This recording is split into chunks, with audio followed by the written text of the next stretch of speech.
See, probably in this part of the world, if I utter the word prayer, immediately people will think sitting down and saying something to somebody up there. Some of you may know simple English prayers, some of you may know complicated Latin, Arabic, Sanskrit, whatever kind of prayers. But essentially, prayer unfortunately has been understood as a way, like it's some kind of a long-distance call. Prayer is not an act, it's a certain quality that you bring into your life. In somewhere in 1860s, certain missionaries came to central part of India, which is now called as Madhya Pradesh, and they were scouting the tribal districts because that is where the potential conversions are there. Then they heard there is a particular yogi around whom thousands of people are gathering.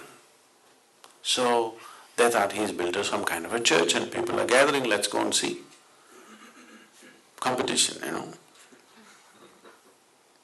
So they went there. When they went there, they couldn't believe this. There was no church, there was not even a home. The yogi was just sitting under a tree. All he had was a loincloth, bare-bodied. He was just sitting there.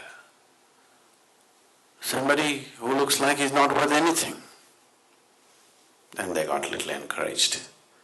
Okay, there's not much of a competition. But then they found hundreds and thousands of people gathering around him. Then they were amazed, oh, what's happening here? He must be having some kind of power. So when they got an appointment with him, they asked, what kind of prayers do you teach? Then he looked at them and laughed, said, oh, you are men of cloth, you are men of prayer, aren't you? You have done much prayer obviously in your life. Today, you just see some prayer. Don't do it, just see it. I said, how can we see prayer? He said, just watch me now. And he took some vegetables and started cutting. He said, this is my prayer, just watch it, quite carefully watch it. This is the prayer. So prayer is not just vocal. Prayer is a way of involving your whole body and getting it into a certain attitude of receptivity, of seeing. Prayer is essentially seeing that your presence here is so minuscule actually. You are just a speck of dust in this existence. Tomorrow morning, woof, if you disappear, nobody is going to miss you.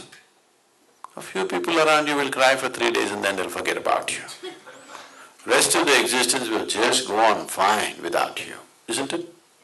All of us disappear. Still this world will go on wonderfully well, maybe better. Yes or no? This self-assumed importance that man has created within himself, when you keep it aside, you are in prayer. If you manage to keep aside the assumed importance that you have for yourself, then you are in prayer, you don't have to say anything.